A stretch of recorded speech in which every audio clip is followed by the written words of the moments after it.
ఇప్పుడు ఊహన వాస్తవమా అన్న ప్రశ్న ఎందుకు ఉత్పన్నమైంది అనే విషయాన్ని ప్రకాష్ గారితో అడిగి తెలుసుకుందాం. అసలు ఈ మాటలు ఎందుకు వస్తున్నాయి, కారణం ఏంటి, కొన్ని మాటలుగా ఏమైనా చెప్తారా? రైట్. అంటే నాస్తికవాదం లేకపోతే దేవుణ్ణి తిరస్కరించడం అనేది ఎప్పటి నుంచో వస్తున్నటువంటి ఫ్యాషన్.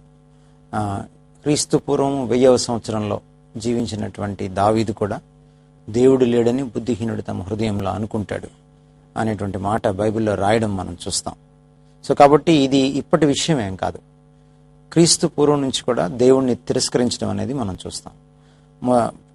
రోమాపత్రిక 1వ అధ్యాయంలో కూడా పౌలు చాలా స్పష్టంగా దేవుణ్ణి మనుషులు ఎలా తిరస్కరించారో చెప్పుకుంటూ వస్తాడు. ఒక కారణం ఏమిటంటే, దేవుని అధికారం క్రింద ఉంటే కొన్ని ఆజ్ఞల్ని పాటించాలి, ఆయన చెప్పినట్టు నడుచుకోవాలి, తమ ఇష్టానుసారంగా జీవించడానికి వీల్లేదు. అంచేత ఆయన పరిధి దాటి బయటకు వస్తే, ఆయన అధికార పరిధిని ధిక్కరిస్తే తాము ఇష్టం వచ్చినట్టుగా జీవించవచ్చు అన్నటువంటి పాపానికి సంబంధించినటువంటి ఆశలు, దురాశలు ఎక్కువైనప్పుడు ఈ దేవుణ్ణి తిరస్కరించడం అనేది జరుగుతుంది. అందుకనే దుర్నీతి చేత సత్యమును అడ్డగించు మనుషులు పైన దేవుని యొక్క కోపం పరలోకం నుంచి మరి రగులుకుంటుందని పౌలు చాలా స్పష్టంగా రోమాపత్రిక 1వ అధ్యాయంలో చెప్పడం జరిగింది. సో ఒక కారణం ఏంటంటే, దేవుణ్ణి తృణీకరించడానికి దుర్నీతి, సొంతగా విపరీతమైన స్వేచ్ఛను కోరుకోవడం, విశృంఖలమైన స్వేచ్ఛను కోరుకోవడం. రెండవ కారణం ఏంటంటే, ఒక రకమైన ఇగ్నోరెన్స్, అంటే అజ్ఞానంలో ఉన్నారనమాట. అంటే దేవుడు అంటే వాళ్ళు కొన్ని పరిమితమైనటువంటి పరిమితులు కొన్ని పెట్టుకుంటారు, అంటే ప్రమాణాలు కొన్ని పెట్టుకుంటారు. అంటే ఉదాహరణకి కనిపించిందే వాస్తవము, కనిపించింది వాస్తవం కాదు, ఒక ఉదాహరణ. కాబట్టి దేవుడు కనిపించట్లేదు కాబట్టి దేవుడు వాస్తవం కాదు అని తిరస్కరించడం అన్నమాట. లేదు, రెండవది ఇంకొక ప్రమాణం ఏమిటంటే, సైన్సే అన్నిటికీ ప్రమాణము, సైన్స్కి బయట ఏది జరిగినా కూడా అది వాస్తవం కాదు, సైంటిజం అంటాం దీన్ని. ఈ సైన్స్ అన్నిటికీ ప్రమాణం అని ఎప్పుడైతే పెట్టుకున్నారో, సైన్స్కి బయట ఉన్నటువంటి కొన్ని అంశాలను యాక్సెప్ట్ చేయలేని పరిస్థితి. సో దేవుడు సైన్స్ బయట ఉన్నాడని గ్రహించలేక సైన్స్ని ఆయనకి పరిపూర్ణంగా అప్లై చేయడానికి ప్రయత్నం చేసి, సైన్స్ కొంతమేరకే మనకి హెల్ప్ చేస్తుంది కొన్ని విషయాలు తెలుసుకోవడం కోసం. ఆ పరిమితుల్ని తెలుసుకోకుండా సైన్స్ని దేవుడికి అప్లై చేసి సైంటిఫిక్ పరిధిలోకి దేవుడు రావట్లేదు. ఉదాహరణకి ఒక ల్యాబొరేటరీలో నేను ప్రయోగశాలలో దేవుడిని టెస్ట్ చేయలేను, ప్రయోగం చేసి కనుక్కోలేను. సో ల్యాబొరేటరీలో టెస్ట్ చేయలేనివి, నేను కనుక్కోలేనివి వాస్తవాలు కాదు అని ఒక మిడిమిడి జ్ఞానంతో దాన్ని తిరస్కరించడం. ఇంకొకటి ఏమిటంటే, కావాలనే తెలిసి కూడా ఒక నాస్తికవాదాన్ని పట్టుకొని వేలాడుతూ దేవుడి పట్ల ఒక రకమైనటువంటి ద్వేషాన్ని పెంచుకోవడం. మీరు రోమాపత్రిక 1వ అధ్యాయం చదివితే, దుర్నీతి చేత సత్యాన్ని అడ్డగించిన తర్వాత మనుషులు దేవుణ్ణి సృష్టికర్తగా పూజించకుండా సృష్టమును పూజించి, ఆ తర్వాత బుద్ధి గలవారు అవడానికి, తెలివి గలవారు అవడానికి, వివేకవంతులు అవడానికి ప్రయత్నం చేసి బుద్ధిహీనులు అయ్యారని చెప్పిన తర్వాత 22వ వచనం కింద నుంచి మనం చదివితే మనకేం కనపడుతుంది? అక్కడ దేవద్వేషులు కూడా ఉంటారు, సజ్జన ద్వేషులు కూడా ఉంటారు. సో దేవుణ్ణి ద్వేషించే ఒక స్థాయి కూడా రావడం, ఒక రకమైన యాంటీ థియిజం స్పిరిట్ ఉండడం అన్నమాట. ఇవన్నీ కూడా కారణాలు. ఒక కారణం అని మనం చెప్పలేం. ఎక్కువ భాగం ఇలాంటి వాళ్ళు మాట్లాడుతున్నప్పుడు ఏమవుతుందంటే, సామాన్య ప్రజానీకం అరే ఇది నిజమే కాబోలు. ఉదాహరణకి ఒక వేదిక పెట్టేసి, ఒక నాస్తికవాదులు అందరూ కలిసి ఒక వేదిక పెడతారు. మన రాష్ట్రంలో కూడా చాలా వేదికలు ఉన్నాయి. వాళ్ళు ఒక వేదిక పెట్టేసుకొని ఆ వేదికలో కొన్ని ఈ దేవుడికి వ్యతిరేకంగా కొన్ని చెప్తూ ఉంటారు అనమాట. చెప్తూ ఉన్నప్పుడు జనం ఏమనుకుంటారు? అదేమో సైన్స్ అనుకుంటారు. ఇప్పుడు ఈ సైన్స్ పేరిట మాట్లాడుతున్న చాలా మంది గుంపుకి సైన్స్కి డెఫినేషన్ తెలియదు, సైన్స్ యొక్క పరిమితులు తెలియదు, సైన్స్ అన్నిటిని ప్రూవ్ చేయలేదన్న వాస్తవం తెలియదు. సో సామాన్య ప్రజానీకం ఏమనుకుంటారు? ఓకే, నిజమే, సైన్స్ చాలా అభివృద్ధి పొందింది, సైన్స్ ప్రకారం చూస్తే దేవుడు లేనట్టే ఉన్నట్టు కనపడుతున్నాడు మనకి అని అనుకోవడానికి ఒక అవకాశం ఉంది. కానీ సైన్స్ని కూడా చాలాసార్లు మనం గుడ్డిగా నమ్ముతాం, చాలాసార్లు. ఉదాహరణకి యాటమ్ని ఎవరు చూడలేదు, పుస్తకాల్లో చదివారు కానీ ఈరోజు లక్షలాది మంది యాటమ్ ఉందని నమ్ముతున్నారు. పోనీ యాటమ్కి సంబంధించిన ఒక ప్రయోగం ఏమైనా చేస్తున్నప్పుడు వీళ్ళు కల్లారా చూశారంటే చూడలేదు. కానీ సైన్స్ అనే హెడ్డింగ్ కింద, సైన్స్ అనే టెక్స్ట్ బుక్ కింద పరమాణువు గురించి ఎంత రాసినా సరే అదంతా తూచే తప్పకుండా నమ్మేస్తాం. అదే మతం అనేటువంటి, లేకపోతే విశ్వాసం అనే హెడ్డింగ్ కింద, లేకపోతే దేవుడు అనే హెడ్డింగ్ కింద ఎంత మంచి వాస్తవం చెప్పినా దాన్ని ఏమాత్రం కూడా అంగీకరించలేనటువంటి పరిస్థితి అనమాట. సో ఒకలాంటి విముఖత, సైన్స్నేమో గుడ్డిగా అంగీకరించేటువంటి ఒక సుముఖత, ఒక ఇష్టం. దేవుడు, మతం, విశ్వాసం అనగానే అదొక అతి అహేతుకమైంది, నిర్హేతుకమైంది అని అనుకొని అది లాజికల్ కాదని ముందే ఒక మూఢనమ్మకానికి వచ్చేసేసి దాని కింద ఏది చెప్పినా తిరస్కరించేటువంటి ఒక పరిస్థితి. ఈ ట్రెండ్ నడుస్తోంది, కొన్ని శతాబ్దాలుగా నడుస్తుంది ఈ ట్రెండ్. ఆ కారణం చేత ఈరోజు సహజంగానే ఈరోజు కూడా చాలా మంది నాస్తికవాదులు దేవుణ్ణి తిరస్కరించడం మనం చూస్తాం.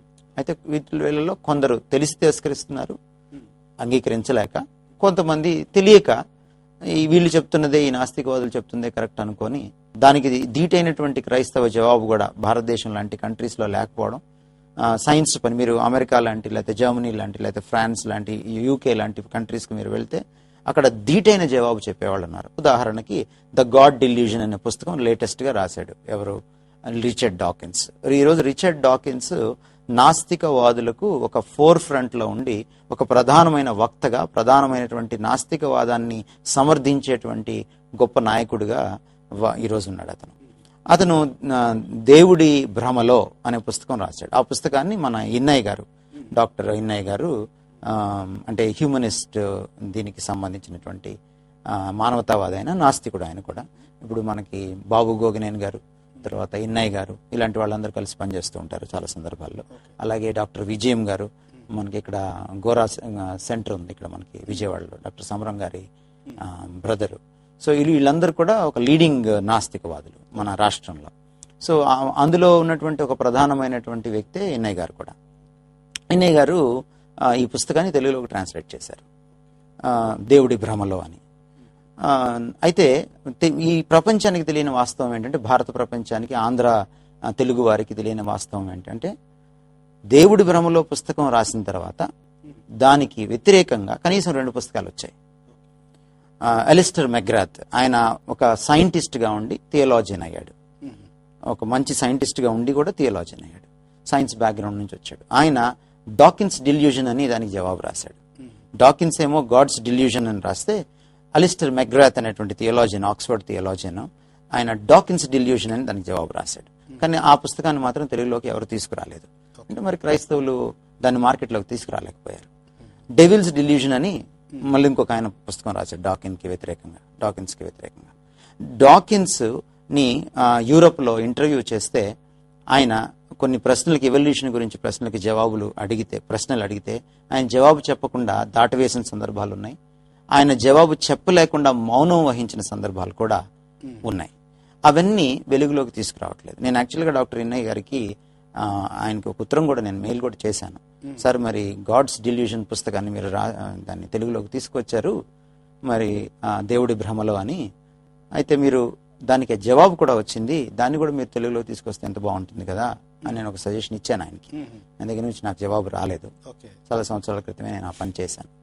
సో అంచేత ఏంటంటే, ఒకవైపు మాత్రమే, అంటే నాస్తికవాదం చాలా ప్రబలంగా, అంటే మీడియాలో, బయట వేదికల పైన ఎంతగా ప్రాచుర్యం చెందుతుందో అంత ఆస్తికవాదానికి ఈరోజు, అంటే ఆస్తికవాదం దేవాలయాలకో, మసీదులకో, చర్చిలకో పరిమితం అయిపోయింది. ఆ కారణం వల్ల తర్వాత ఇట్లాంటి అంటే మతపరమైన విశ్వాసానికి సంబంధించిన మీడియా కూడా చాలా తక్కువగా దాని వాయిస్ ఉన్నది ఈ రోజున. అంత గళం లేదు ఈ రోజున. ముఖ్యంగా క్రైస్తవ గళం చాలా తక్కువగా ఉంది, అది ప్రింట్ మీడియాలో కానీ ఎలక్ట్రానిక్ మీడియాలో కానీ. సో ఆ కారణం చేత ప్రజలు ఏమనుకుంటారు, నిజంగా ఆ వాయిస్ ఎక్కువ వినపడుతుంది కాబట్టి దేవుడు లేడు, ఇది అన్సైంటిఫిక్, ఇది విజ్ఞాన శాస్త్రానికి వ్యతిరేకమైందని చాలా మంది అనుకోవచ్చు. అసలు కొన్ని రోజులు మాట్లాడుకోవచ్చు. ఈరోజు దేవుడికి విజ్ఞాన శాస్త్ర పరంగా దొరికినటువంటి ఆధారాలని కొన్ని రోజులు మాట్లాడుకోవచ్చు. అన్ని ఆధారాలు ఈరోజు మనకు దొరికాయి. చాలా విషయాలు మనం ఇంకా చెప్పుకోవచ్చు కావాలంటే పరంపరలో. కాబట్టి దీనికి కారణం ఏమిటంటే, ఒక బ్యాడ్ ప్రాపగాండా అది ప్రబలంగా జరగడం, లేకపోతే నెగిటివ్ ప్రాపగాండా అగెయిన్స్ట్ గాడ్ ప్రబలంగా జరగడం కూడా ఒక కారణం అనమాట. సో ఇన్ని కారణాలు ఉన్నాయన్నమాట. దేవుడిని వ్యతిరేకించడానికి కానీ, దేవుడు లేడని అనుకోవడానికి కానీ, లేకపోతే దేవుడిని ఊహ మాత్రమే అనుకోవడానికి కానీ దానికి కారణాలు. ఓకే, దేవుడు అనేది ఒక ఊహ అని చెప్పేసి కొందరు అంటున్నారు. ఎందుకంటే చాలామంది ప్రార్థన చేస్తూ ఉంటారు, వారి ప్రార్థనలకు జవాబు రాదు. కొంతమందికి స్వస్థత అవుతుంది అని అంటున్నారు, అది కూడా అనుకోకుండా జరిగిన విషయమే. అయితే అది ప్రార్థన వల్ల జరిగింది అనుకోవడానికి ఏమీ ఆధారాలు ఉండవు అని చెప్పేసి భావిస్తున్నాం. ఎందుకంటే యేసు ప్రభువుల వారు స్వస్థత చేశారు అని చెప్పేసి అంటా ఉన్నారు. ఆ స్వస్థత ఎందుకని కాళ్ళు చేతులు ఇరిగిపోయిన వారికి ఆ స్వస్థత ఎందుకు చేకూర్చలేదు అని ప్రశ్న అడుగుతున్నారు. రైట్. అసలు ముందు అస్వస్థత ఎందుకు కలుగుతుంది, దాని ఆరిజిన్ ఏంటి అనేది మనం తెలుసుకుంటే, తర్వాత దేవుని స్వభావం ఏంటి, దేవుడు ప్రార్థనలకి ఎలా ప్రతిస్పందిస్తాడు, ఈ విషయాలను మనం ముందు చర్చించుకుంటే ఆ అవగాహనలో వీటికి మనకు జవాబులు దొరుకుతాయి. ఇప్పుడు ఇక్కడ కూర్చొని దేవుడి మీద కామెంట్ చేయడం చాలా సులభం, ఎందుకంటే దేవుడు కనపడ్డు కాబట్టి. దేని మీదనైనా ఎవరి మీదనైనా కామెంట్ చేయాలంటే దాని గురించి పరిపూర్ణ జ్ఞానం సంపాదించుకున్న తర్వాత కామెంట్ చేస్తే అది ఉత్తమంగా ఉంటుంది, అది విజ్ఞత అనిపించుకుంటుంది. నెంబర్ 1, అసలు మానవ లోకంలోకి అస్వస్థత ఎందుకు సంభవించింది, ఇది చాలా ప్రధానమైనటువంటి విషయం.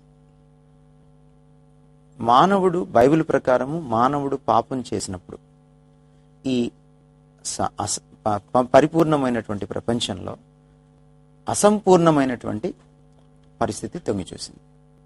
ఇప్పుడు ఒక కాగితానికి రంధ్రం వేస్తే ఎలా లోపం ఏర్పడుతుందో, ఒక కొత్త పట్టు చీరని చించేస్తే మధ్యలో ఎలా లోపం ఏర్పడుతుందో, లేకపోతే ఒక షర్ట్ మీద ఒక నిప్పురవ్వ పడి అది దానికి రంధ్రం పడిపోతే ఎలా లోపం కలుగుతుందో, అలాగే ఈ ప్రపంచం పవిత్రమైన, పరిపూర్ణమైన, పాపరహితమైన, లోపభూయిష్టత లేనటువంటి దేవుడు సృజించిన ఈ ప్రపంచాన్ని పాపం ఎప్పుడైతే మానవుడు చేశాడో తత్ఫలితంగా ఏమొచ్చిందంటే ఇందులోకి ఒక లోపం వచ్చింది. ఈ లోపం రావడం వల్ల ఏమైంది అని అంటే ఒక్కొక్క విషయాలు కూడా ప్రభావితం చూపించడం మొదలు. ఉదాహరణకి శారీరక లోపం వచ్చింది, మానసిక లోపం వచ్చింది, ప్రకృతిపరమైనటువంటి ఎకలాజికల్ పర్యావరణ సంబంధమైన లోపాలు వచ్చాయి, రిలేషన్షిప్స్లో లోపాలు వచ్చాయి, చూసారా, ఆధ్యాత్మిక లోపాలు వచ్చాయి, ఇలా ఇమోషన్స్ లెవెల్లో లోపాలు వచ్చాయి. ప్రతి విషయంలో కూడా పాపం స్పృశించింది, ప్రభావితం చేసింది. ఒక నెగిటివ్ అంటే ఇన్ఫ్లుయెన్స్ని, ఇంపాక్ట్ని పాపం చూపించడం వల్ల వచ్చింది. ఆ విధంగా ఈ అస్వస్థత, అనారోగ్యం లేకపోతే రోగం అనేది సంభవించింది. రోగం ముదిరితే, రోగం నయం కాకపోతే మరణం సంభవిస్తుంది. రైట్. ఈ మరణం కూడా ఒక కొరకరాని కోయిక. ఈ రోజుకి కూడా ఇంతవరకు టెక్నాలజీ, సైన్స్, మెడికల్ సైన్స్ ఎంతో ఇంప్రూవ్ అయిన తర్వాత కూడా కొన్ని రోగాలకి ఇంకా మందు కనిపెట్టలేనటువంటి పరిస్థితి ఇంకా ఉంది మనకి. డాక్టర్లు చేతులు ఎత్తేస్తున్న పరిస్థితి, మెడికల్ సైన్స్లో కూడా చేతులు ఎత్తేస్తున్నటువంటి పరిస్థితి కనపడుతోంది మనకి. కాబట్టి సైన్స్ అన్నింటినీ మనకి నిరూపించి చూపించలేదు. సైన్స్కి ఒక లిమిటేషన్ ఉందని దీన్ని బట్టి కూడా మనకు అర్థమవుతుంది. సో అస్వస్థతకి కారణం పాపం. రైట్. సో పాపము పూర్తిగా తొలగిపోయేదాకా ఈ అస్వస్థత అనేది ఈ పాపపు ప్రపంచంలో, లేకపోతే పాపం చేత ప్రభావితమైన ఈ ప్రపంచంలో ఉండనే ఉంటుంది. ఇది చాలా ప్రాముఖ్యమైన విషయం. అస్వస్థత ఎప్పుడు తొలగిపోతుంది పరిపూర్ణంగా అంటే అస్వస్థతతో పాటు వచ్చింది అంగవైకల్యం. కొన్ని రకాల అస్వస్థతలు ఎలా ఉంటాయంటే పుట్టిన తర్వాత వస్తాయి. ఉదాహరణకి టైఫాయిడ్, కలరా, క్యాన్సర్ వగేరా వగేరా వగేరా. అంగవైకల్యం ఉంది, పుట్టుగుడ్డి వాళ్ళుగా పుట్టడం, లేకపోతే కాళ్ళు చేతులు లేకుండా పుట్టడం, పోలియో రావడం పుట్టిన తర్వాత, లేదా పుట్టున్నప్పుడే కొన్ని జెనెటిక్ డిజార్డర్స్ రావడం, ఇలాంటివి కొన్ని జరుగుతాయి. గ్రహణ మురితో పుట్టడం, లేకపోతే 2 తలకాయలు కలిసిపోయి కావాలి పిల్లలు పుట్టడం. సో గర్భంలో కూడా ఒక రకమైన లోపం, పిండం ఏర్పడేటప్పుడే లోపాలు ఏర్పడడం. వీటన్నిటికీ కారణం ఏంటంటే మూల కారణం అంటే ఆ తల్లిదండ్రులు చేసిన పాపం కాకపోవచ్చును కానీ ఆదిమ దంపతులు ఆదాము హవ్వలు చేసినటువంటి పాపం వల్ల ఆ పాపం అలాగా అది సంక్రమిస్తూ వస్తుంది, అది పరిణతి చెందుతూ వస్తుంది. కాబట్టి పాపం యొక్క పర్యవసానాలు కూడా, పాపం పెద్దదయ్యే కొద్దీ దాని పర్యవసానాలు కూడా పెద్దవవుతూ వస్తున్నాయి అన్నమాట. సో ఈ పాపాన్ని పరిపూర్ణంగా ఈ లోకం నుంచి తుడిచివేసేదాకా అస్వస్థతలు, అంగవైకల్యత, చూసారా, ఇవన్నీ కూడా ఈ లోపాలు అనేవి శారీరక లోపాలు, మానసిక లోపాలు, పర్యావరణ సంబంధమైన లోపాలు కూడా ఉంటాయి. ఇది ప్రాథమికమైనటువంటి థియాలజీ అర్థం చేసుకోవాల్సింది. అయితే మానవులు తమ పాపం చేత ఇంత భయంకరమైన పరిస్థితుల గుండా వెళుతున్నారు కాబట్టి దేవుడు తన కనికరంతో అడపాదడపా స్వస్థతలు చేస్తాడు. అయితే ప్రతిసారి స్వస్థత చేయాలని లేదు. నేను ఒక చిన్న ప్రశ్న అడుగుతాను. తల్లిదండ్రుల్ని పిల్లలు కోరికలు కోరుతున్నారు. పేద తల్లిదండ్రులు అన్ని తీర్చలేకపోవచ్చు. కానీ బాగా డబ్బున్న తల్లిదండ్రులు కూడా తల్లిదండ్రులు కోరిన కొన్ని కోరికల్ని కాదు అంటారు. ఎందుకంటారు? మరి తల్లిదండ్రులకే అంత అధికారం ఉంటే పిల్లల యొక్క వినతిని తిరస్కరించేటువంటి, పిల్లల యొక్క కోరికను, అభ్యర్థనను, ప్రార్థనను తిరస్కరించేటువంటి అధికారం తల్లిదండ్రులకు ఉంటే, మనందరికీ తండ్రి అయినటువంటి, విశ్వతండ్రి అయినటువంటి, మనందరికీ సృష్టికర్త అయినటువంటి, మనందరి జీవితాలపైన సర్వాధికారాలు కలిగినటువంటి వాడికి నేను ప్రార్థన చేసినప్పుడు కొన్నిటికి నో చెప్పే అధికారం లేదా? ఉంటుంది.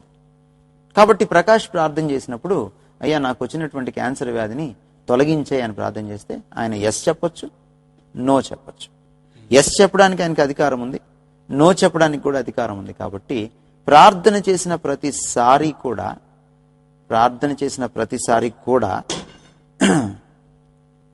అంటే ఎస్ చెప్తాడు అనేటువంటి పరిస్థితి లేనే లేదు.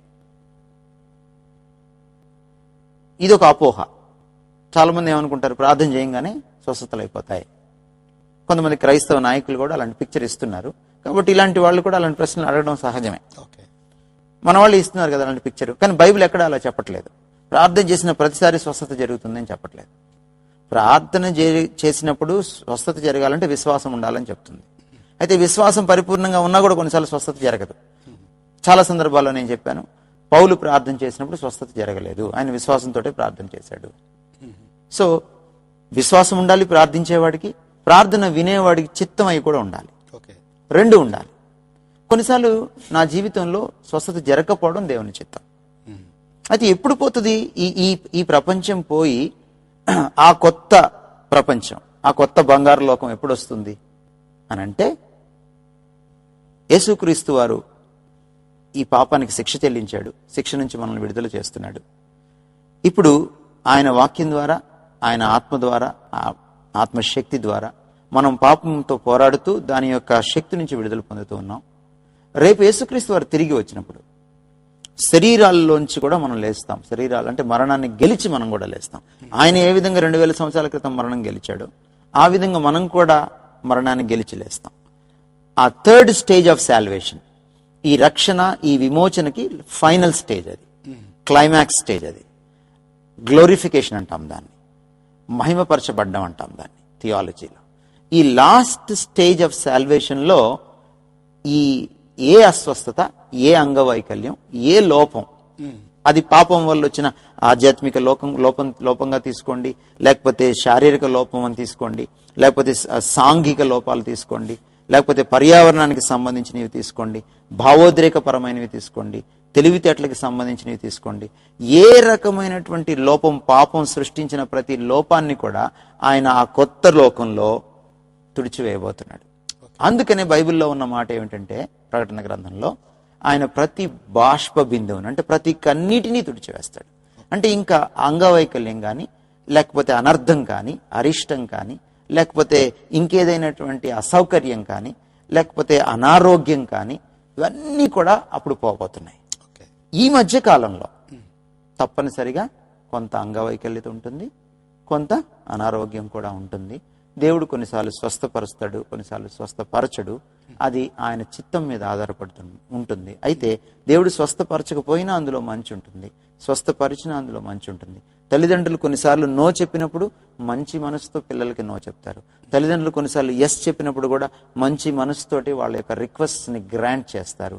సో తల్లిదండ్రులు నో చెప్పినా పిల్లల యొక్క కోరికలకు ఎస్ చెప్పినా వెనక మంచి మనసు ఎలా ఉంటుందో, అలాగే దేవుడు నా ప్రార్థనకు ఎస్ చెప్పినప్పుడు, నో చెప్పినప్పుడు కూడా మంచి మనస్సు ఉంటుంది.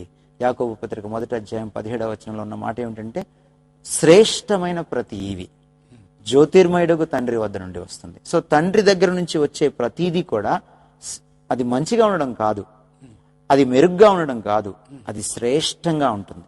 It's not only good and better, but it is the best and perfect.